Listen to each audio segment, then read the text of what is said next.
Let's make it $151,000. Yeah. I'll have to pay you in installments. Man, I can't believe you're doing this to me. Well, actually, I approached your bosses and asked them if they'd cover it, and they refused. CBS is really cheap. Aha! I've trademarked that phrase. Now you owe me, James Dyson. This is unbelievable. I didn't really want to appear on this stupid show anyway. Hey, that's my phrase. Pay up, bitch.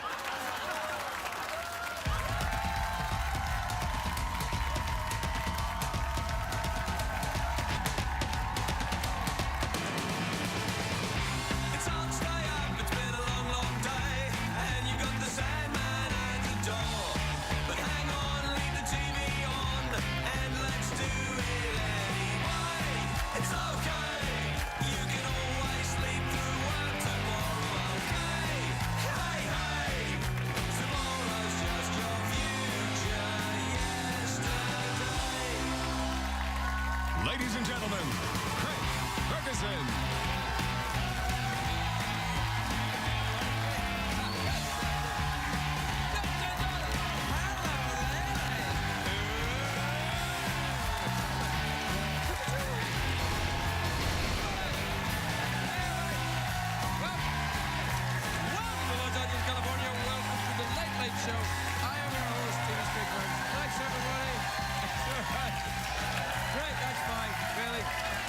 You're good. No, you're good. That's great. Let it go, everybody. Sit down. Relax. You've done a great job. You've made the warm-up comedian look very good. Just sit down and relax. Please try and face me and not the bully that's been telling you if you don't laugh and cheer that you're going to be thrown out. Don't pay attention. And whenever he points, you don't have to laugh. You can laugh if you want to laugh. But let me make this clear. If you do not want to laugh, get out. But no. Ah, yes. What we do here, folks at home, we gather up the vagrants and hobos of Los Angeles, put them in a studio, and then a bully comes out and says, "You better laugh!" Because if you don't, there'll be no free chicken. But the awful truth is there is no free chicken. And that's a lesson for life. I'm kidding. Free chicken for everyone.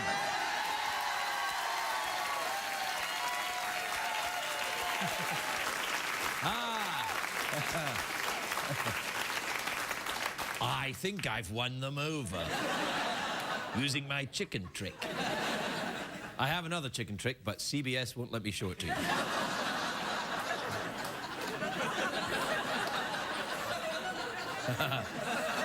It's about, well, never mind. Hey, it's a great day for America, everybody. Yes, it is. Yes, it is. It is. Great day for America. A great day. A great day for the former New York Governor Elliot Spitzer, who has... it should be announced he's getting his own show on CNN. They're giving him a talk show. Anybody can have a damn talk show, it seems. Anyway, they wanted Elliot Spitzer because they know he can get the most out of an hour.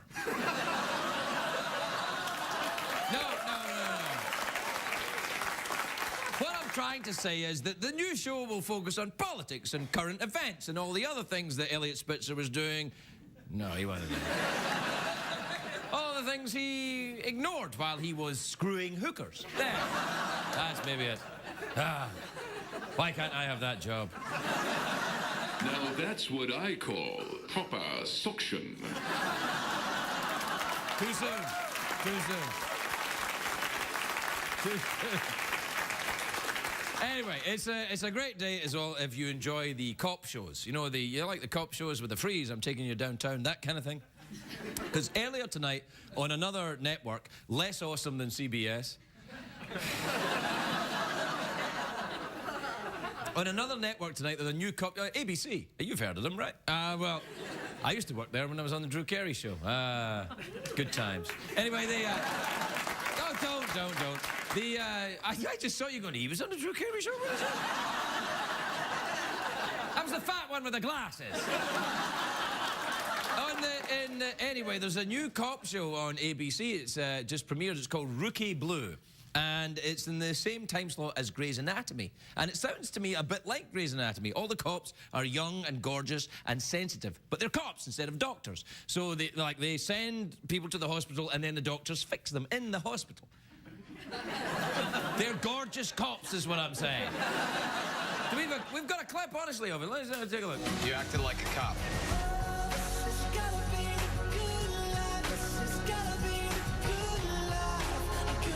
Think you know the job inside and out.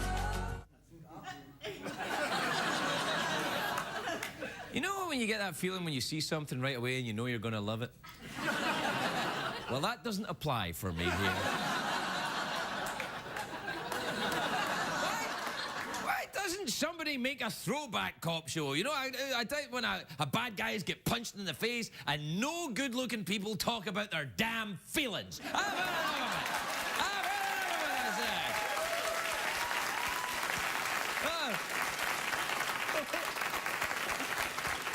You're a criminal. I'm going to have to arrest you, and that makes me feel bad. Everybody's talking about their feelings. Cops are talking about their feelings. Vampires are talking about their feelings. You know, I'm telling you, if there was a TV show about Al-Qaeda, they'd be talking about their feelings. When you declare a war on terror, it makes me feel like you're not listening.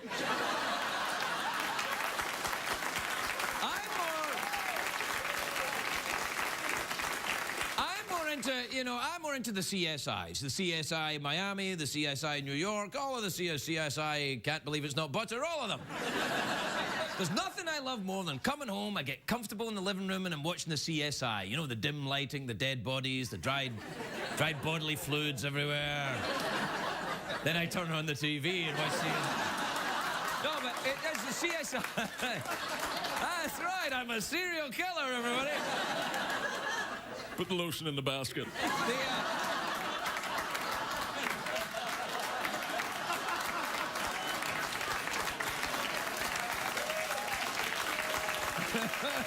No. It's all right. I'm kidding. I'm kidding. Oh, dear. What am I talking about? CSI Miami. Because they've got David Caruso, who's awesome in that show. He says stuff like, a tisket, a tasket. His head's in a basket. I've never understood why a guy like David Caruso would choose to be a cop in Miami, though. When an Irish guy with pale skin and red hair goes to Miami Beach, he automatically bursts into flames. It's like putting a fork into a microwave. You can't do that. I like the 70s cop shows. They were the best. You know about there was that one about the rough and tumble guys who kicked everyone's ass. What they called? Cagney and Lacey. And then it was... Do you remember my favourite was the Cannon? Do you remember? Cannon was an awesome show. It was about a 300-pound detective. It really was fantastic. He was great. Do we have a picture of Cannon? See, there he is now. That's from season 1, that one. He put on a lot more weight after that. Do we have Cannon from a later season 3 or something? Yeah, there we go. Now, the thing about Cannon, even although Cannon was dangerously obese, what he would do is he would chase criminals. He'd be like chasing criminals, and he'd catch them. The criminals would always run down an alley and try to scale a fence, and Cannon would be, he'd come out with big chubby paws and pull them down. Or if that didn't work, he'd yell, "Stop or I'll fart!" And actually, stop, don't stop. I'm farting anyway. It's gonna... If I was you, I'd run faster. We have to take a break. We'll be right back.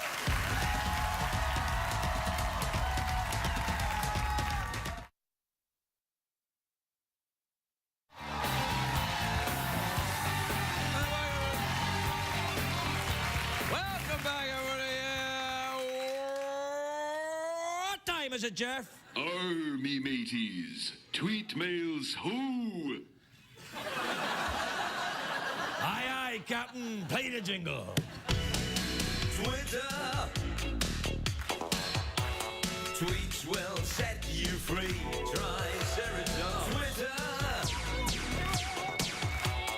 Tweet the night with me. Check the tweet. email.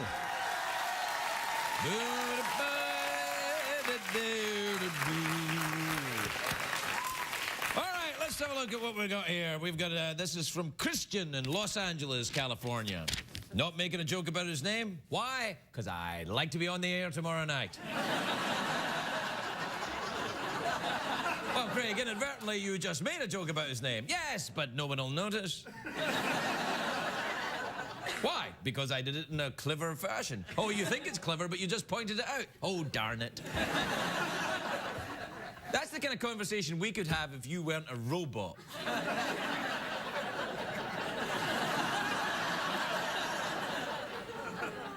Anyway, Christian says, Dear Craig, in the fall I will be going to college in upstate New York. Which piece of clothing would be the most valuable for my first real winter? Oh, you'll need underpants there, young fella.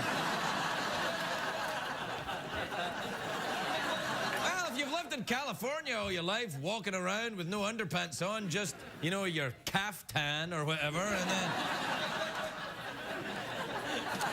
Caftan, yeah. Never heard of a caftan? Yeah, it's like a big kind of moo-moo thing. A thing, isn't it? I don't know. What am I? It's not Project Runway. I don't know. What the hell do I know? Do you know why? Anybody who watches Project Runway, well, you know, and Michael Kors is one of the judges. He's a fashion designer, a very, very talented man, a genius, actually, fashion designer from New York. And whenever he was talking to the contestants, he would always say, "Hi, guys," like that. And I got into the habit of saying that to my dogs when I come home. So when anybody's outside my house and I come home and I go, "Hi, guys," like that. And the dogs now lift up one paw each and they'll go, "Woof."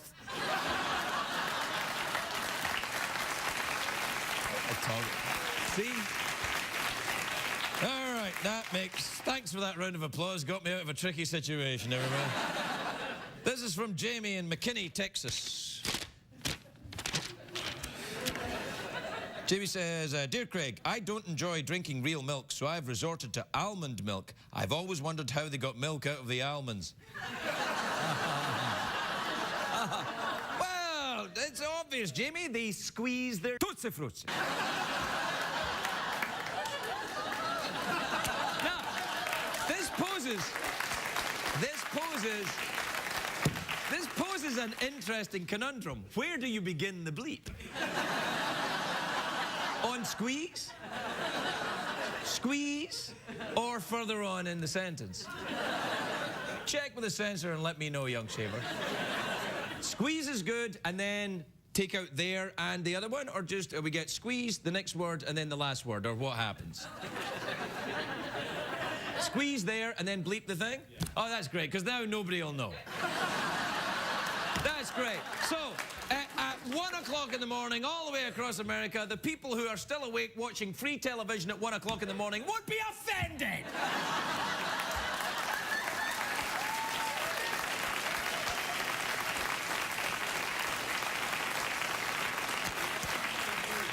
What? I can squeeze boobs? I may do that after the show.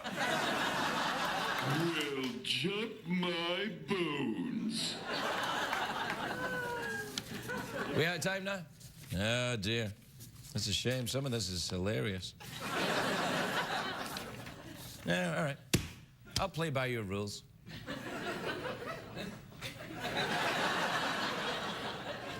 We have to take it. Well, I'm going to do it like a regular TV show. See how it works out. What's happening after the break? What's going to happen? We have a guest? All right, then watch this.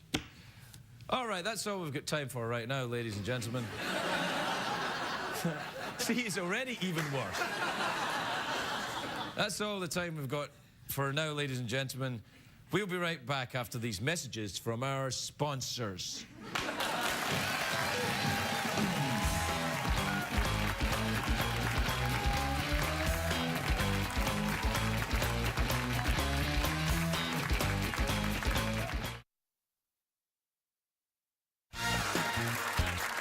My first guest tonight is a very beautiful actress, a very funny actress, but beautiful too. She's not funny looking, that's what I'm saying. She's beautiful and funny. She's got it all. She's got this thing, Web Therapy, which you can check it out on the estudio.com. Elstudio.com? The hell do I know? She'll tell us about it when she comes out. She's chatty. Take a look at this. I was intelligent. You were possibly mentally challenged. I was elegant. You were, what is the opposite of elegant? What is the Coarse, opposite? unrefined. Thank you. Perfect. Well, I mean, honestly, all I can remember from my childhood are sun-dappled meadows and lollipops dispensed and rainbows. I don't know, gambling lambs. Please welcome the lovely Lisa Kudrow, everyone.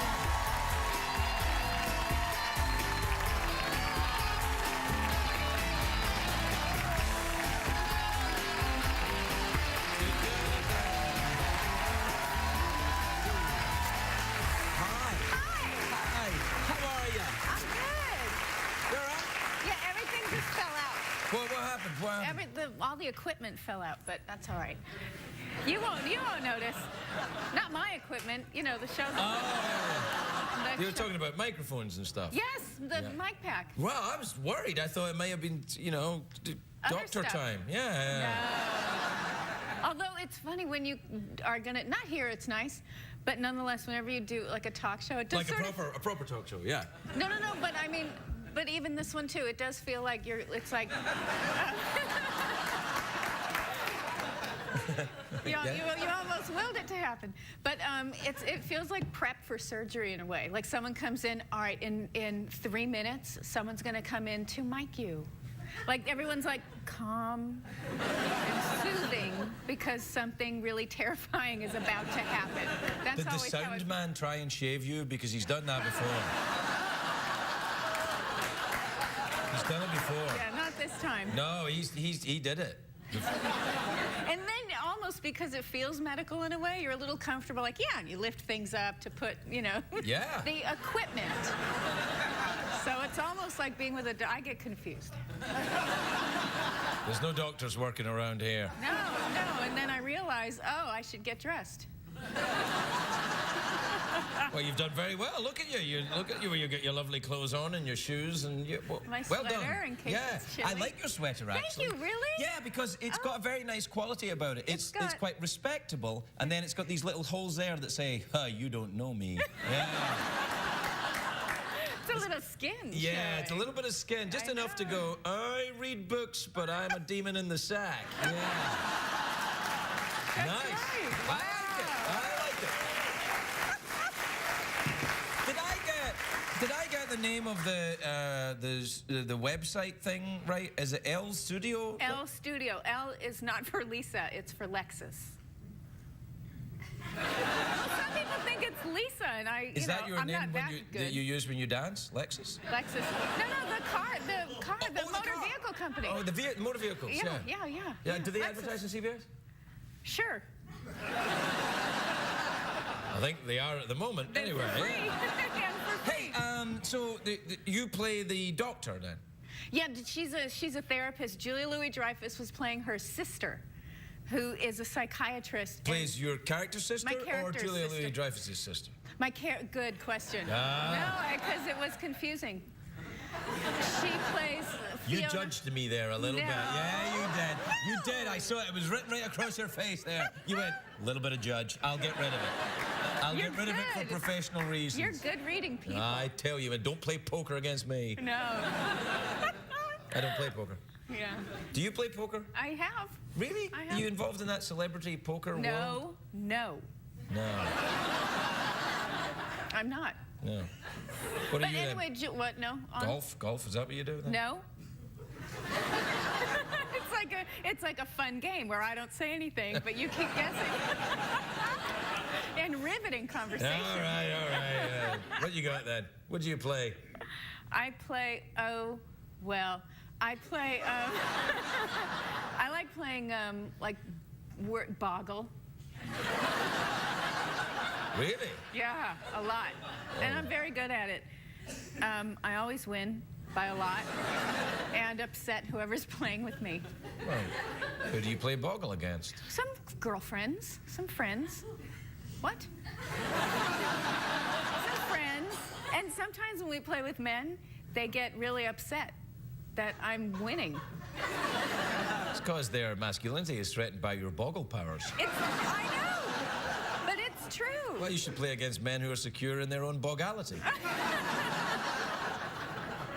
Because they think it's a sign of intelligence if you can, you know, find words out of letters that are next to each other. It's not the only sign of intelligence, but it's an indication that perhaps there is a good mind at work there. You can focus on something and rearrange it and do something else with it. Well, a mind for boggle. I mean, Yeah. you can kind of train yourself to do anything well. It boggles the mind. Right, well, that's why it's called that. No, that's good. I'm very proud of that.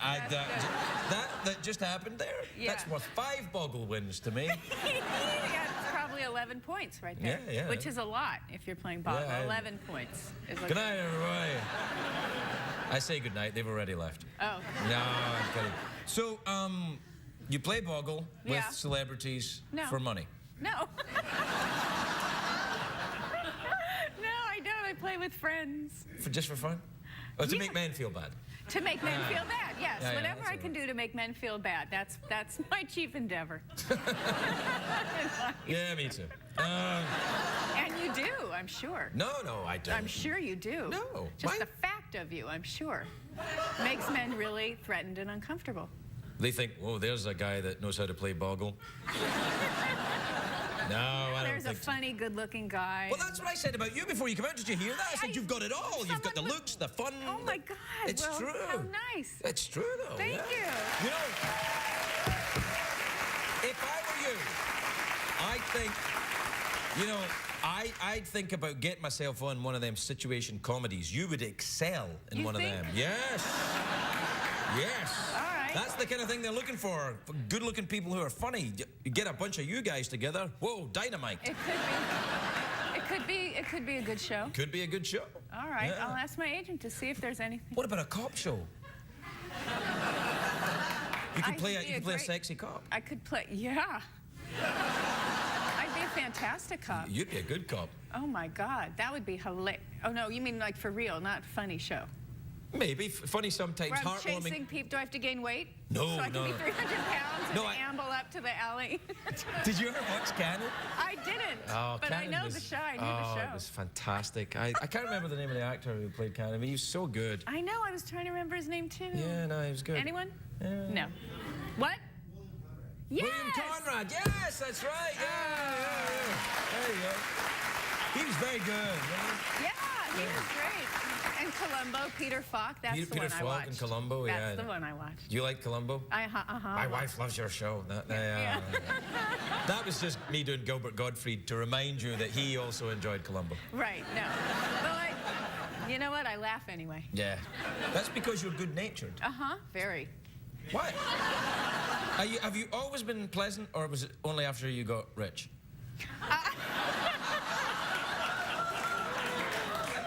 Fair question, I think. It is. It's just such a funny. No, yes, I have always been really pleasant. Well, that's... My whole life, I've been enchanting. You are. You're just lovely. I really think you're lovely. Thank We're you. completely out of time, which now leaves me in this terrible quandary because I think you're lovely, but we have to stop talking. Okay, let's stop. Right now. It's a good one, everybody. It's a good one.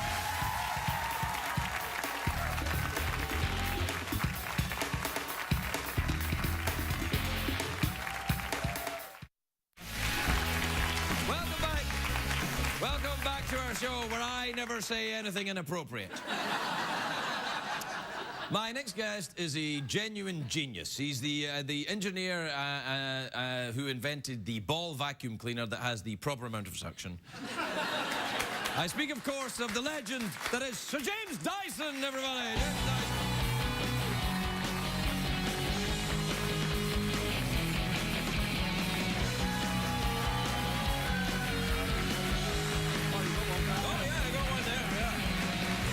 Welcome, James. Welcome to the show. Thank you for being on the show. I'm such a fan of your of your ball vacuum cleaner. For a number of reasons. One, it really works. I mean, it really sucks. And two, it's given me immense amounts of material to use on this show.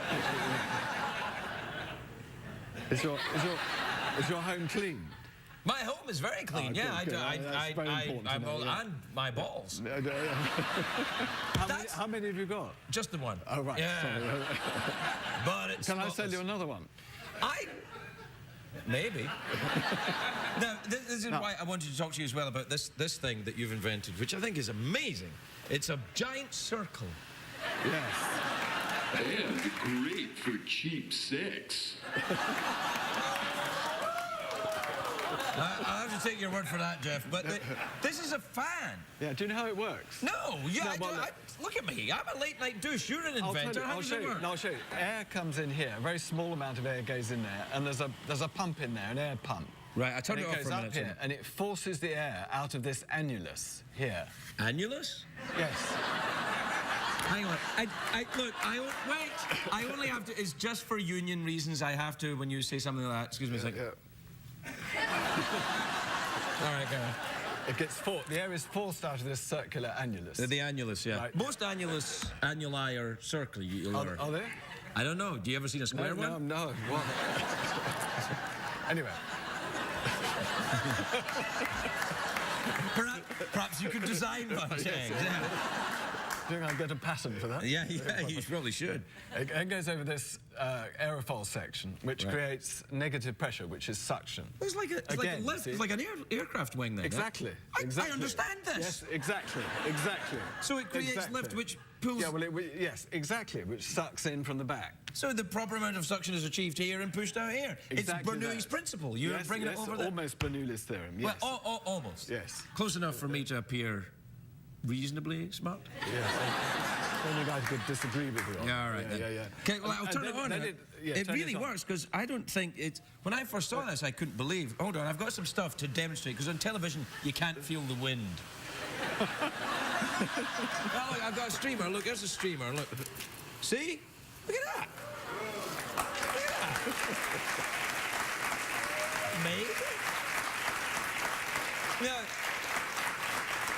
But let me ask you this. Why do you need a fan with no blades? Well, the fan chops the blades on the fan chop the air, so you get a bit of buffeting. Right. And after a long time lying in bed or something, that, you know, You don't like to be buffeted in bed? No.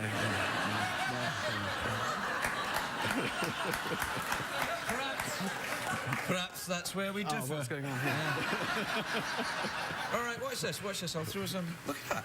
Oh, yeah. Isn't that adorable? Yeah. Look at that. It's like if robots got married. Now that's what I call proper suction. Yeah, exactly. Now, let me ask you, James, why are you drawn to this kind of thing? I mean, clearly, you have a mind for invention and discovery. Why do you do it? Is it just for money? No, I just get irritated when things don't work properly. Well, you'd hate it round here. Like hand dryers in laboratories. You know, you stand for ages rubbing your hands Yes, under they that don't hot air, work. and you end up wiping them on your trousers. Right. Yeah. So I did one that has blades, air blades that wipe the water off your hand. That was you that invented that thing in the... Yes. Have you tried it? See? Yeah. Well, you know, I didn't know what to call it, so I went along to my friend Eric Idle, because he's good with words, isn't he? And Eric, he's very I thought talented. he'd come up with a nice, clean name for it. What does he call it? Hand job. Hand job, yeah.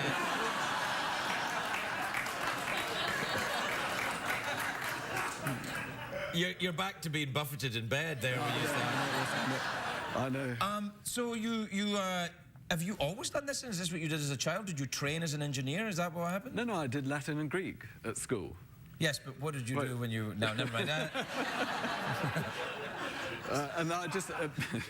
And then when I went to university, I started doing design, and then decided I really enjoyed engineering. That how something worked was more important than how something looked. Right. So I got involved in engineering. Was it very... you invented the ball wheelbarrow. Was that your first... Yeah. Is that your first ball-related the first thing I did was a landing...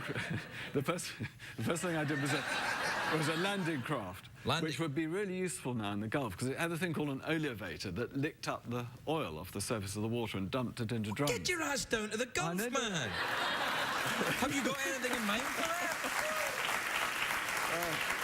Well, I I'm into other things now, but I'd love to be able to help with that. Well, but I'm into other I think things you now. should. I mean, clearly you have some kind of talent for suction. And I mean that in a very blowing, and blowing. And blowing, yes. I'm amazed you didn't get into being a talk show host. But you should maybe, get down there, I think, and do something. Because you could invent, you and Kevin Costner, you'd have the place cleaned up in a trice. Yes, he's rather beaten me to it, hasn't he? Yeah, he's good with that. That's a good invention. No, that's a great invention. It's a legitimate thing, that thing he has, right? Yeah, great. No, suck it up. That's the way to do it. Yeah, you got to suck it up? You've got to, yeah. Or lick it up. That's a completely... Oh, you mean in the... Yeah. Yeah, with my olevator. Yeah. And then what is the name of that thing? The annihilator? The anus? No, it was the anal... What was it called? Annihilator. The annulus. Annulus, yeah. Annuli. Annuli. If you have more than one annuli. I think it's annuli. Yeah. It's like in Mary Poppins, isn't it? Latin Little annuli.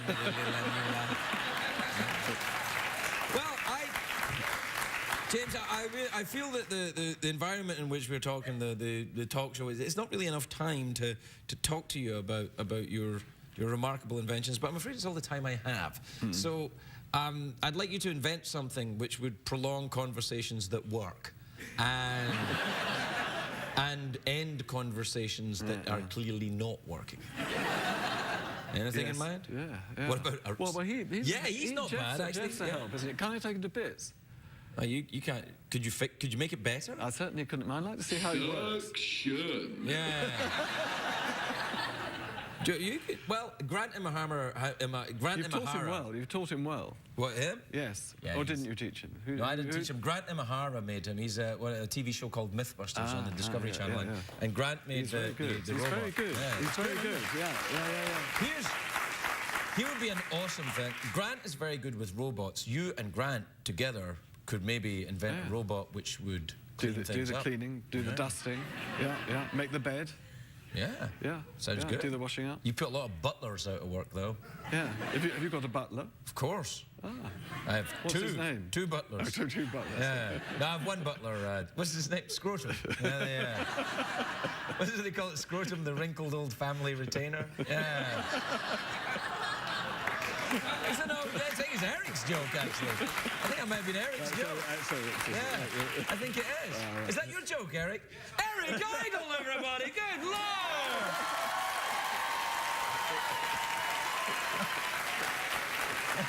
Is that your joke? Oh, you have to go. All right. Eric has to go. We have to go as well, actually. James Dyson, everybody! James Dyson.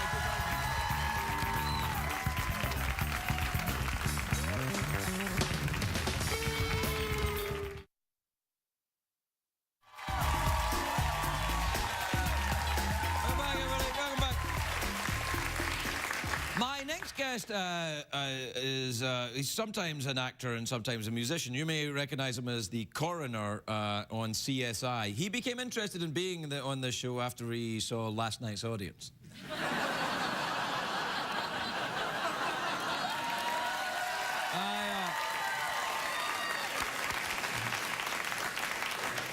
If you were in the studio audience of this show last night, shame on you. Anyway, here tonight, he is here performing the title track from his album, Things They Don't Teach You in School. Please welcome very talented Robert David Hall, everybody. Robert David Hall.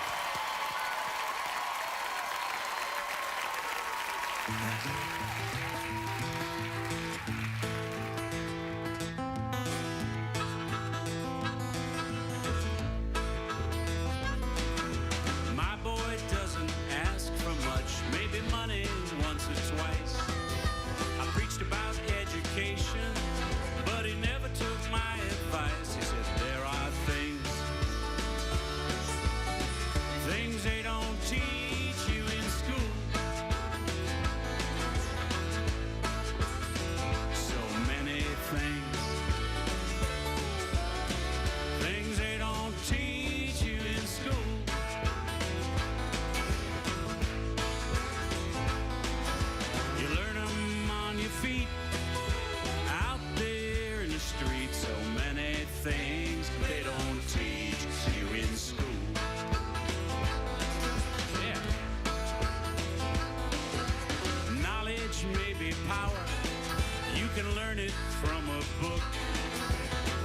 degree, get your PhD, and you still end up a crook.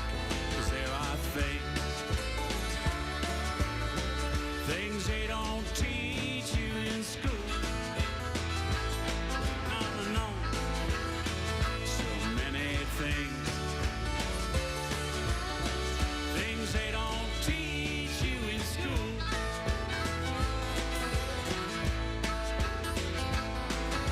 You learn them on your feet, out there in the streets. So many things they don't teach you in school.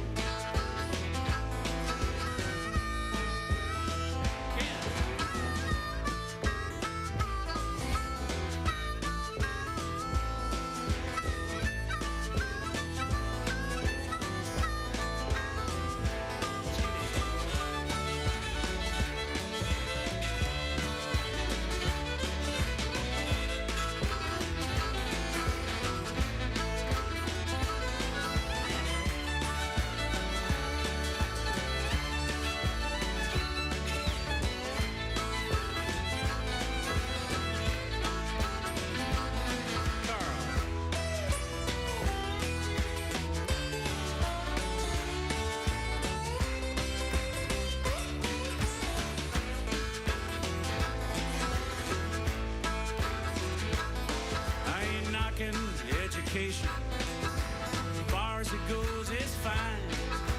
You look real cool in your cap and gown while you're waiting in the welfare line. There are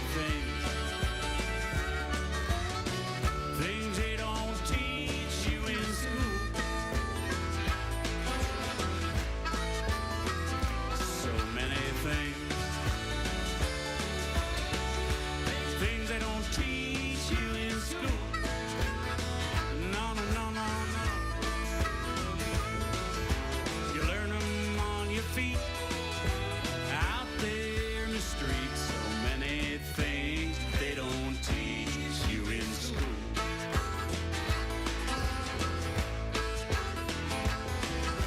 You learn them on your feet, out there in the streets. So many things they don't teach you in school.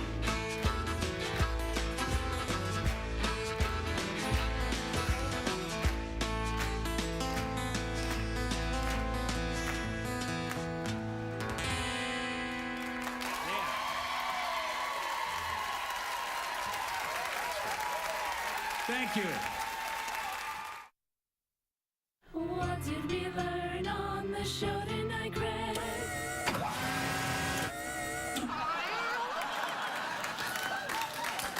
I gotta say, thanks everybody. We spent a lot of time on that graphic. I have to say, I'm very impressed with both our guests this evening. I really think that, you know, if I hadn't been here, this show would have been good. Good night, everybody.